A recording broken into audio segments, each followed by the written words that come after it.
You're listening to the Weekend Sport Podcast with Jason Pine from News Talk ZB. England men's football manager Gareth Southgate stepped down from the role after 8 years in charge following his side's loss in the European Championship final. During his 8 years, he took the side to consecutive Euro finals, as well as the semi-finals of the 2018 FIFA World Cup and the quarterfinals in 2022. Owen Eastwood is a Kiwi-born, UK-based performance coach who's worked with some elite sporting teams all around the world, including England, during Gareth Southgate's time in charge. Owen Eastwood is also the author of Belonging, the Ancient Code of Togetherness. He joins us now. Owen, thanks for taking the time to have a chat to us. Tell us about your time working alongside Gareth Southgate with the England team. Kia ora. A great honour for me. I was retained by the Football Association the year before he became the manager of the team. They were doing a big DNA project and they were looking at all the aspects of English football. And what they'd found is that they were pretty clear on what they wanted to do from a technical point of view, but they really weren't confident how to create team culture. So anyway, I was invited to participate in that. And at the time, Gareth was an under-21 manager. And I came back with probably quite a radical report in many ways. I felt like they needed a complete transformation. And I think with a lot of other managers, would have been too much for them and too different for them. But when he was promoted to be the England men's manager, he knew me, he agreed with the ideas, and we got to work together. What sort of things were you suggesting to him and to England? When I first got appointed, I did a 3-month project trying to understand the culture of the English football team. Obviously, as a Kiwi, I wasn't familiar with that. And I went back and I actually met players going back to the 1950s. And I asked them what the team culture was like in the 1950s and all the way through. And started to get a good sense of it. And the thing that probably stood out the most was that the golden generation, which was about 20 years ago, of David Beckham and Michael Owen and Frank Lampard and Steven Gerrard, they were regarded as probably the best English generation since 1966 when they won the World Cup. And they underperformed pretty miserably, really, over a decade. And I spoke to some of those players in the team. And the things that really stood out to me was that a lot of the players were very candid with me and said that they did not enjoy going to a Euros or a World Cup. The amount of pressure on them was just extreme. And if you missed a penalty or got sent off, literally your life could be detrimentally affected forever. And that had happened with some people. And, it's very actually similar to being an All Black. There's this incredible intense pressure. People get very, very emotional if things don't go well. They're expected not only to win, but to win with style. And some of the players told me that actually, when they'd been defeated in a quarterfinal of a World Cup, the player said to me, if you had been on our bus, you would have been sure we'd won it, because the players were actually so relieved to go home and for this ordeal to have finished. It looked like they were elated and celebrating. That's how bad it was. So that was the obvious thing for me, is that the culture was one full of fear, full of negativity and pessimism, really. And that was the thing that needed to be addressed. And, Gareth had been in that situation himself, having been a player for England, and he completely agreed. So that's where we were able to collaborate around what would a more optimistic, positive, energetic culture look like. Did it become that? I'm very proud of the fact that it definitely did. The energy of the team fundamentally shifted. As you pointed out, after they won the World Cup in 1966, they only made one semi-final of a World Cup after that, 1990, and they never made the finals of the Euros. And in the 4 tournaments that Gareth was a manager, made 2 Euros finals, made a semi-final of a World Cup, and lost the quarterfinal to the reigning champions, France, in the other. And what people would say is the players enjoyed the experience and they were a lot less stressed. So we connected them with the meaning of the 3 Lions and playing for England, and they loved all that. We spent time away from training to connect them with each other, and that really was a powerful thing to have done. And we wanted to have fun and relax. We had basketball courts set up in the hotels, and we just wanted them just to be young men and enjoy themselves. And Gareth was brilliant at that. He's a really lovely, gentle person, and he wasn't threatening to them. He wasn't scary. He was always consistent the way he turned up, and the players learnt to trust him, and became a father figure to many of them. So yeah, the energy of the team changed, and that led to a direct improvement in their performance, no doubt about that. Are you able to directly correlate those two things, Owen, or did they simply just play better? I've had this with other teams as well. Sometimes people watch a team on TV and they go, you know what, they're not fit. They don't look fit. They don't look conditioned. They looked exhausted.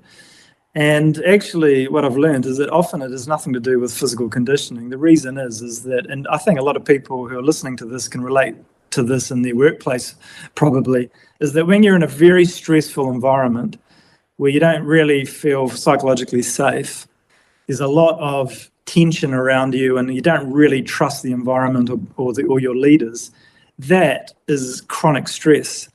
And you are absolutely knackered. And it's no different for a sports team as it is for anyone else. And so there's very simple principles, and it's actually hormonal is a good way to think about this, is that we want people to be energized by having less stress and more oxytocin, which is released when you feel connected to people around you, and more dopamine, which is released when you are striving towards a goal with other people, which has some meaning to you. So these are quite simple ideas, and that definitely transformed the energy of the team.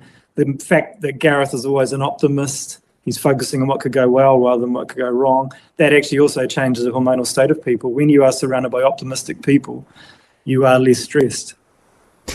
We think the All Blacks coach is under pressure. How much is that pressure multiplied as England men's football boss? I don't think it's multiplied, but I think it's very, very similar. And, Gareth has been under incredible pressure in this last tournament to win it, which if you think about it, is quite mad, because before his time, the team were just completely uncompetitive for 50 years. So, but people like the New Zealand public, they want to win, and they want to win in style. And Gareth was criticised for his tactics being a bit too cautious. I'm not a football expert, so I wouldn't comment on that. But there was a desire to move on from him, notwithstanding the relative success that he had. So, that's the reality, and we know about that as Kiwis. But, having said that, I encourage everybody to get right in behind Razor, because it's not easy what he's doing. And, we need to have some patience with him and allow all of this to play out in the way that he's envisioned. As you've outlined, Owen, Gareth Southgate came under immense heat during the Euros, despite the fact that he guided the team all the way to the final. How did you feel watching him, cop it? Not just, from the media, fans on social media, but also, having plastic cups thrown at him at one point. It was very tough because, he's my friend as well as my colleague, and I didn't like to see him suffer, and he's got a beautiful family and they suffer as well. So I didn't like that, and to be perfectly honest, I'm sort of relieved in many ways that he's resigned and will move into club football management. One of the things we did with the team, and I learned this when I did my research before I started with helping them, was that they didn't really talk about what they were trying to achieve. They didn't really talk too much about the purpose of playing for England and what it was to be English. They didn't talk about those things. I think the All Blacks are much more sophisticated in how they think about what the shirt represents. With England, you were expected to get it and put it on and play well. And one of the things that we learnt was that some of the players, and I remember Michael Owen told me this, is that some of the players really believe what the media was saying. And the media was saying in the golden generation years that you guys don't really care, that you're selfish, that you're technically not that great, that you're mentally weak, you can't take penalties. And one of the things Gareth did successfully is create a complete bubble around that external noise and just change the narrative to an internal optimistic view of who we were and what we could become. And he did an amazing job of that, and the players really did tune out from the external voices and focused on this much more positive story about who they could become. But to be honest, I could see it over the last few weeks. It was still even getting through to him the criticism and the negativity. And he's an honourable man, and if the fans wanted to change, then he would accept that. That was part of his reasoning. When it comes to England overcoming that final obstacle and winning major trophies, I mean, as we've outlined under Gareth, they've reached a couple of Euro finals, a semi-final and a quarter-final of a FIFA World Cup. When it comes to winning one of these, is it a mindset thing, or is it, as I said before, playing better football that's more important, or are the two inextricably linked? It's football in particular is such small margins. It really, really is. Talking about inches can decide massive games. The team is not far off. That's pretty obvious. If you make two finals of the Euros, the first one they made went all the way through extra time and then to a penalty shootout.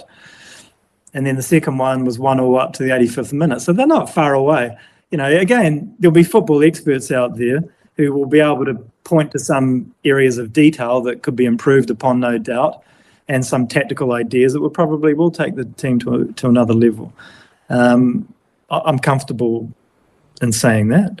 But one thing that I have a slight fear of is that football in particular, there's this cult of personality around the coach. And what that sort of means is you put a coach in, you don't necessarily really understand all their principles of play and how they approach things, their cultural blueprint. So when they leave, you ask someone else to take the job, and all those incredible learnings and the things that worked really well under the previous manager are sort of all thrown up in the air, and the new manager's given complete discretion as to how they want to do these things. And, that worries me, because it's not just about Gareth Southgate and his personality and his coaching style. There were certain things that he discovered as manager, in particular, what was the optimal environment for English players, what they really enjoyed and thrived in. And I do fear that a new coach will come in, not part of any of that experience, and will just bring in their own ideas from a completely different context. I think the All Blacks are pretty good at protecting themselves about that. I think they know some of those things that work really well, and they want continuity. I think if a new coach wanted to be the All Blacks coach and said, I don't really believe in player leadership groups, I think I'm going to blow that up, I'm pretty sure they wouldn't get through the interview process. But in the Football Association in England, although they have engaged me for quite a long time, I'm slightly nervous. I don't quite understand the reality of how he did get such consistently good performances out of that. We'll wait and see. Just to finish, in the fullness of time, and with I guess a few years reflection back on what Gareth Southgate achieved as England manager, what do you think his overriding legacy will be? Well, I think his overriding legacy, and is one that I will always have a lot of pride in, is that he took a team which were very uncompetitive. The last competition they played before he was manager, they lost to Iceland in the round of 16. Okay? And he took that team and made them extremely competitive.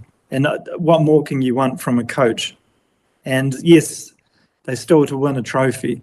So hopefully the next person can do that. But, I talk about the idea of whakapapa and the idea of the sun moving down a line of people. And while the sun shone on him, he took a very uncompetitive team with, I would say, quite a dysfunctional culture, and made them one of the best teams in the world. And now he's passed that on to someone who will come in next.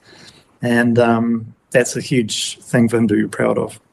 Fascinating insight, Owen. Thanks so much for joining us across New Zealand. It's been terrifically interesting listening to your chat. Thank you. Great to chat, Jason. Thanks, Owen. Owen Eastwood there, performance coach based in the UK. Some interesting insights there into working with the England football team, and in particular with Gareth Southgate. For more from Weekend Sport with Jason Pine, listen live to News Talk ZB weekends from midday, or follow the podcast on iHeartRadio.